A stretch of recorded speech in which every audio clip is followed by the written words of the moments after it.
There were no kids on the bus when this incident happened, just the school bus driver.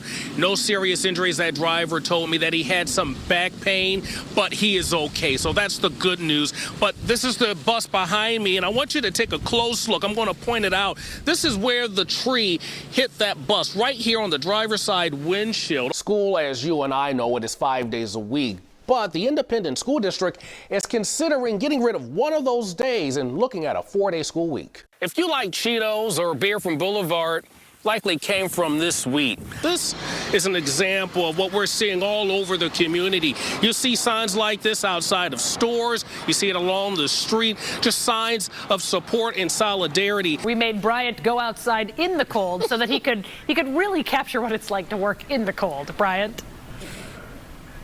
You know, I just noticed that you guys continue to talk about how cold it is while I'm standing out here, just going on and on and on and on. A new twist today in the investigation of classified documents found in President Biden's home and private office. Those lines right now cut Wyandotte County in half. I want you to check this out. 2 years ago, it was a different story. All of Wyandotte County within the same district lines. Few hours of people coming together and cleaning. Well, the shot froze up, but you get the message, folks. Basically, a community that right now is hurting from last night, now starting to come together.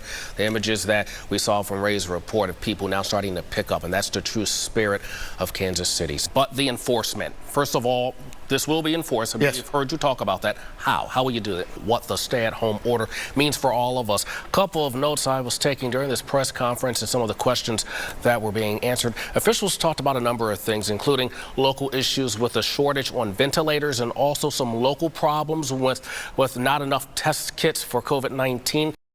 There's a lot of things.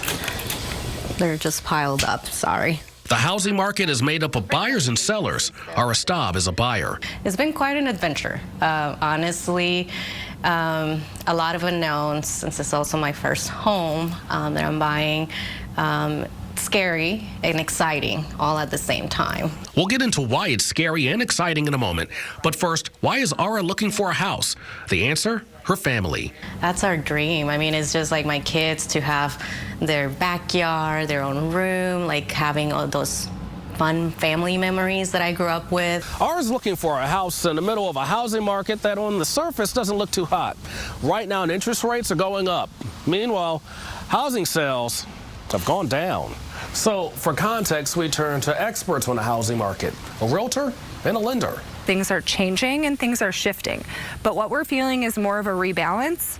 We're not seeing values on homes plummet by any means. They're staying pretty steady and actually still increasing a little bit. Realtor Alex Owen says it's still a seller's market. She sold this house in Olathe. But if you're a buyer, Shelby Bartelt says work with a local mortgage lender. Some of the questions that I ask prospective clients is really what is their ideal monthly payment? What is that cash to close amount that they're comfortable with? And from there, it's really my job to structure, get creative, and share strategies that they are excited to buy a home and win in this market. Ara is one of those winners. She found a home and is finishing up final details before moving in this fall.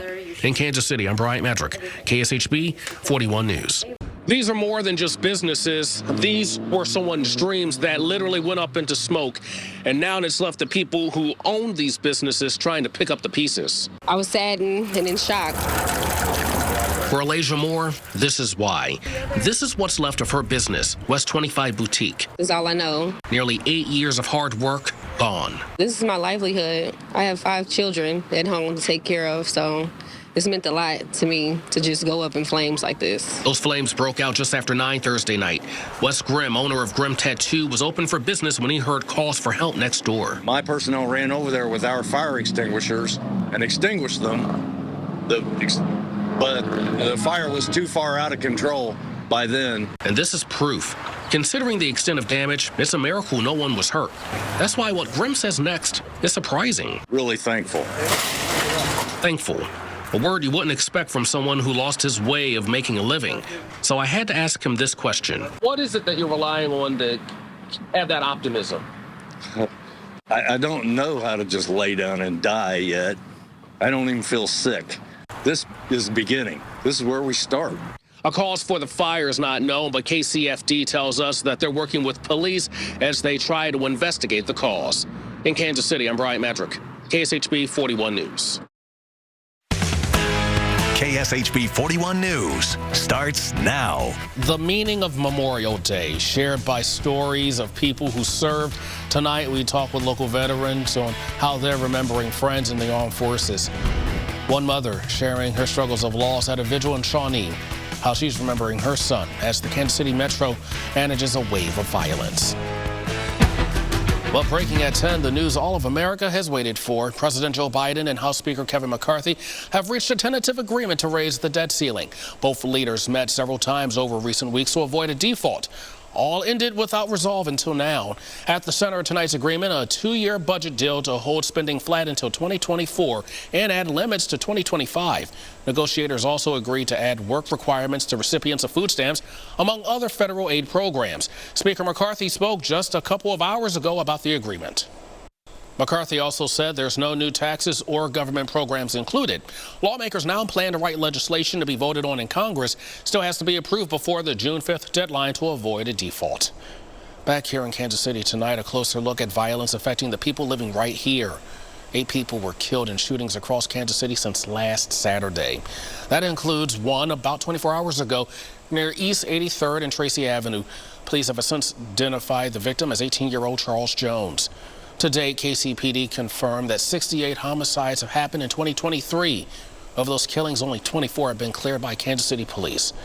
The lives lost to violence are not forgotten, including one man killed months ago. Tonight, friends and family held a vigil for Jared Rogers on what would have been his 26th birthday. KSHB 41's Leslie Delasport spoke with Jared's mom on how she's navigating grief and shows why tonight's ceremony is important for more than just Jared. Tonight's vigil comes nearly 1 week after a shooting inside Climax Lounge on Sunday. 3 people were killed in that nightclub. 2 others were hurt. One of the victims who died, 24-year-old Antoinette Brinson. Last night, family and friends held a balloon release. No arrests have been made so far. And now family members are pleading with someone to speak up on who pulled the trigger. Just say something. It's not going to give us justice, but what about when these kids get old enough to know what happened to their mama? They can at least know they had justice for her. Justice can be made with a phone call. If you have information about any violent crimes in the Metro, call the Kansas City Crime Stoppers. The number's on your screen. You will remain anonymous and you could receive a cash reward. Other news tonight, in Platte County, an investigation continues tonight into why a train hit a FedEx truck. Happened this morning at 45 Highway and Oberdieck Lane. Platte County Sheriff's Office responded to the scene. Authorities say the train hit the back of the truck so hard it spun. A driver and passenger inside the truck had minor injuries. Clear skies for the start of Memorial Day weekend as temps start to cool down. Here's a live look right now at Kauffman Stadium with the lights still on. Yeah. Hours after the game wrapped up with the Royals. Let's turn over to West Perry now for a look at the forecast on this holiday weekend. Beautiful start so far. I hope it continues. It's going to be great tomorrow. Just add on 2 degrees to what we had today. Nice. So Memorial Day gives some people a chance to enjoy the outdoors, but it's more than just an extended weekend. Instead of celebration, it serves as a day of commemoration. Some of those people that were killed were friends of mine. Smith DeVoe served in the Vietnam War. His company of just over 130 men took on a highly trained Viet Cong battalion, 4 times larger than theirs. Reinforcements wouldn't come for 14 hours. When one of my squad leaders jumps up in Vietnam with a hand grenade in each hand. Navy veteran Raymond Bliley hopes to keep these stories alive. He rebuilt these vehicles that you see on your screen to be exactly like the one his dad could have been in during World War II. Rebuilt and shown so that we can teach to the younger generation. That remembrance continued today. The VFW planted American flags in cemeteries across the country, including post 4055 at Platte County Cemetery.